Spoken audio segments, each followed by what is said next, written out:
I think that you need to get people together at least that once a year. Apart from weddings, funerals or whatever else, you need to get the community together.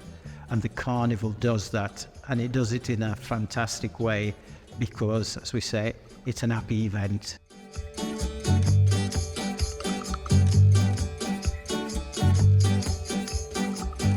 As a young child of 14, 15, you know, going down into the blues watches, going the 12 tribe dance, going the African liberation days. And my father was all, he was all involved in there. And he used to say year after year, the place hadn't got no carnival, man. And we'd go Birmingham Carnival and we'd go Manchester Carnival, go Notting Hill Carnival. They were all obviously a massive inspiration to do our own carnival. I went to Carnival when it was Fun Day in the park. I remember Staggerly, which is Gary Faulkner's father. He would come along and collect the children. And my daughter was involved with Jay Gardner and the Seven Seas with the double Dutch skipping and things like that. So they would go along every Saturday and do activities in the park. And they would go down to Blue Mountain, now North Sarker, and they would make carnival outfits. In 1995, Seven Seas, Cultural Sisters, the Little Theatre Group and Dreadhead's Coffee Shop, those 3-4 organisations that were involved. And it was started out as a little children's Caribbean-themed fun day in Hanley Park. And then it grew over a period of time, obviously, through the 90s. Then it only became the Caribbean Carnival in about 1998. What we know as Carnival, the knock-on effect of the Carnival that we have now started in 1998 and 99. And that is really our starting point for the current day carnival. In the early days, it was Sam Beasley who took it through to the next century, if you like, and good teams all the way through. But that one we did as more traditional in many ways because it started with a colourful parade that went from Hanley up to Cobridge, and the Cobridge then was a centre for multi-ethnic communities, so it was the perfect place. I think it actually worked out the better. It moved to Hanley Park. The reasons that were given at that time were safety reasons, really, that it should be contained in the park. And the park, well, you've seen the park, it's quite big. It does lend to having a parade within the park, and it is, certainly for organisers, much easier to manage and keep people safe.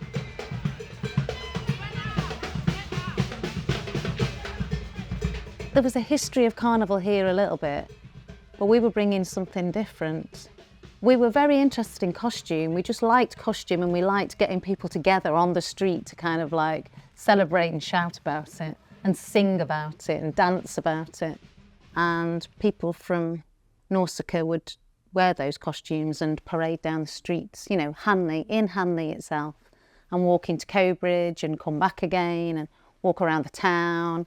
Yeah, we did that for about 3 or 4 years, where we would do that every year. It became a really good, we set this thing in motion. And then some other people took it up, and they were creative. Yeah, who got used to it and could see the potential in it and the importance of it. There's always been, activities going on, positive stuff in this city. So the team at Nausicaa, because I work with teams of people, the teams of Nausicaa, we met and says, would it be possible for us to be involved in making it more inclusive? Because we felt that the way it was specific, but we wanted it to be more inclusive. And they were really supportive. My colleague, who's next door to me, has been me brethren for about 20 odd years, Jamie, who runs like a graphic and design company. We decided we wanted to have a really slick image that would reflect the city that we were in, 6 Town, one city, and so he was the guy that was instrumental in setting up the whole marketing thing. The rest, as they say, is history.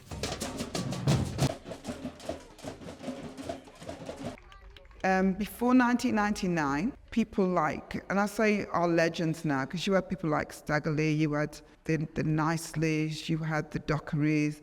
They were some of the original pioneers of Carnival. I remember people like Gary Oliver, Staggerly from Wolverhampton, who came to Stoke and was very instrumental in terms of developing that kind of culture. So we had a culture of people from Jamaica, Trinidad, Barbados, those other islands, and the St. Kitts, Nevis. The title of the carnival when we got involved, before it was Cultural Carnival, but I know we were involved at that time. And when it became Six Towns, one city. We used to hold the carnival at the bottom side of the park, where you'd have lots of little nooks and crannies where you'd put a sound system, a different food vendor, whatever else. But we've moved up the top now, and it's more open. You can see everything that's going on. It looks a much bigger carnival nowadays than when it was at the bottom. The early 2010s onwards, you were getting some really big numbers, you were getting some quite, really big artists coming down.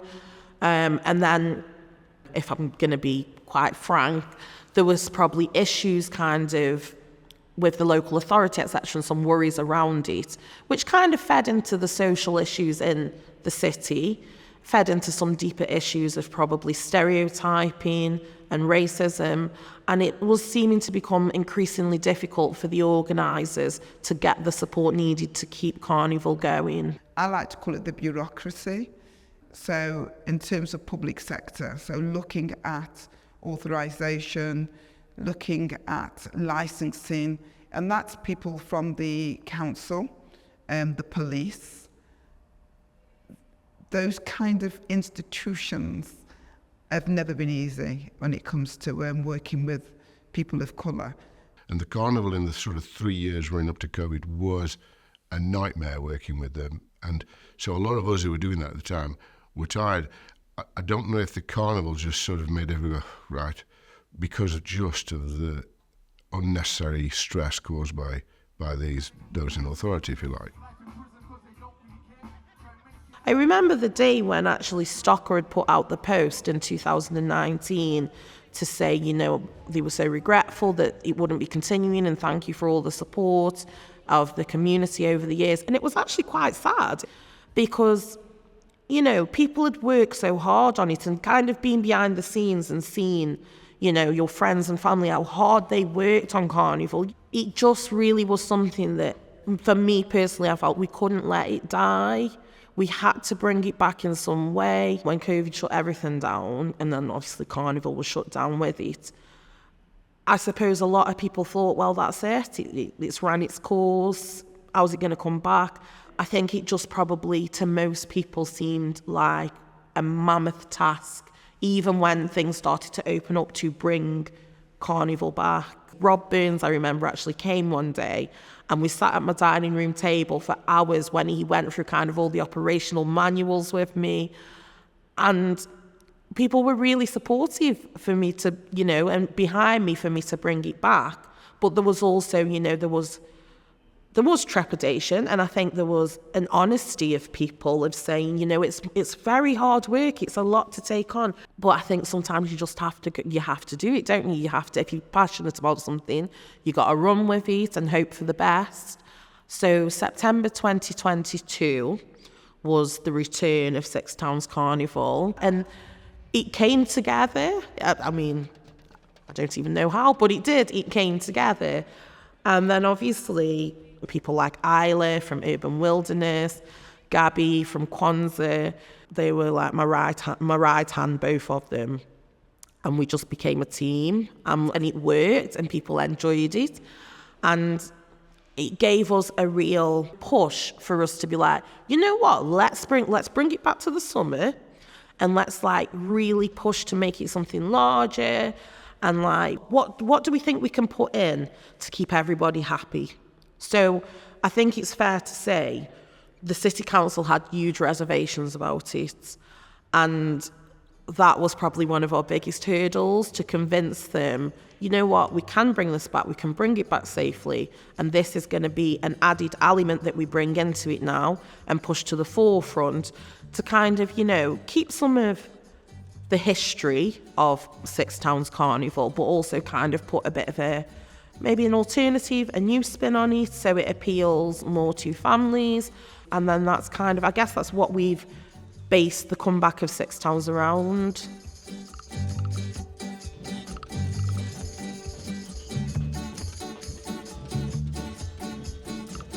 If you have never been to Caribbean Carnival, then you don't know what you've missed, because it's just a different world than most people are used to. But let's be honest about this.